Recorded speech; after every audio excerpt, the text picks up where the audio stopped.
La sociedad en que vivimos va cambiando. Paulatinamente van emergiendo diferentes pensamientos y distintas formas de ver la vida.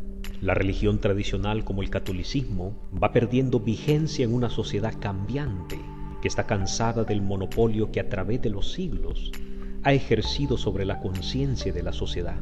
En las últimas décadas estamos viviendo un reajuste cultural y de pensamiento que está dando lugar a la secularización, cosas que son positivas en una sociedad libre, ya que no se está hablando de la pérdida de Dios en la vida del ser humano, sino el desmantelamiento de aquella iglesia que mantenía el monopolio religioso impuesto a través de sangre, espadas y crucifijos.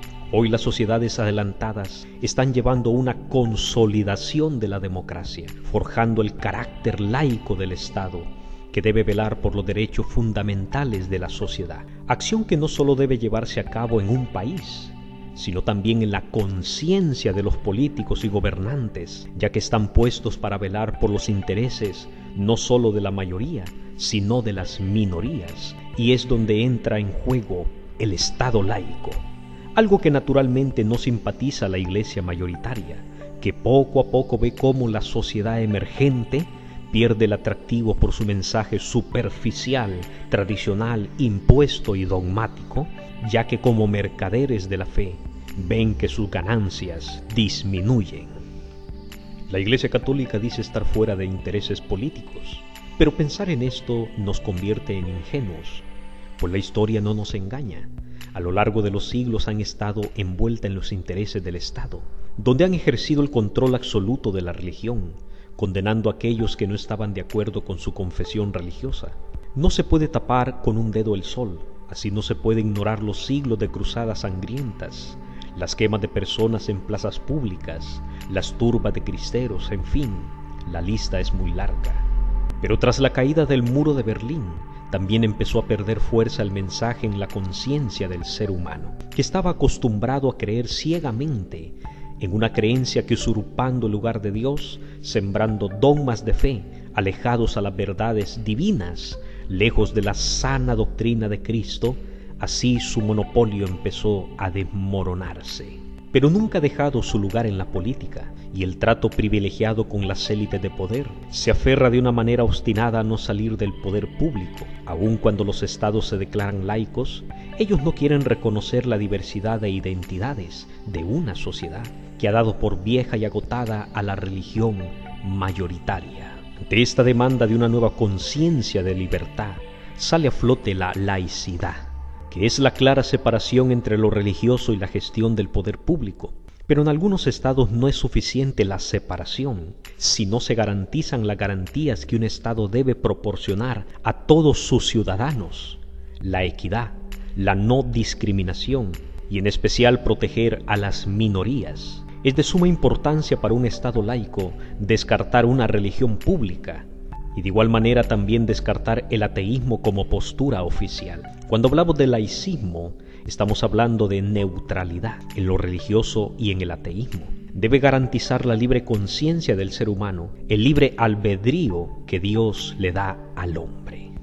Por ello es inaceptable para un Estado laico aceptar mociones que quebranten la libertad de conciencia, tales como la aplicación de la lectura de la Biblia en los centros educativos en un Estado laico. Es incongruente hablar de esto en los centros educativos, donde el Estado debe velar por la libre conciencia. Pero aquí es donde entra en juego la estrategia de la iglesia mayoritaria, que por cierto en América Latina ha perdido en medio siglo entre un 20 y 25% de sus adeptos, y que sigue en continuo y persistente desplome. Por ello, usando el diálogo privilegiado con el poder de las élites del gobierno, promueve dichas mociones para acaparar nuevamente el monopolio de la fe, ya que la lectura de la Biblia en los centros educativos será explicada según su confesión religiosa. Pero no olvidemos que estos privilegios que quiere nuevamente obtener no son nuevos, ya los tenía antes, pero la laicidad vino a velar por tu libertad de elección, para que tú elijas qué religión quieres seguir, qué religión quieres que te explique la Biblia. O también, el Estado laico garantiza el derecho a no creer en una religión, y todo esto dentro del marco del respeto y la no discriminación.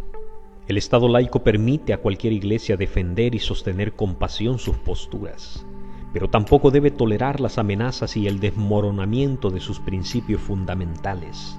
El introducir la lectura de la Biblia en los centros educativos es un claro atentado para las bases fundamentales del Estado laico, que claramente beneficiará a una iglesia católica que sigue obsesionada con el poder público. No debemos permitir estas claras violaciones a nuestra libertad. No debemos permitir estos golpes que amenazan con destruir los cimientos de la laicidad. Queremos vivir con la libertad de conciencia, y no solamente nosotros, también nuestros hijos. No queremos que sean discriminados solo por no persignarse en los centros educativos. Jesucristo no obligó a nadie a seguirlo. Él dijo: si alguno quiere venir en pos de mí, le dio al hombre la elección de escoger. Hoy sigue resonando la voz del Divino Maestro, que llama al ser humano a la conversión, pero sin violentar su libre elección. Se despide tu servidor Emerson Ayllón. Hasta el próximo video. Dios los bendiga.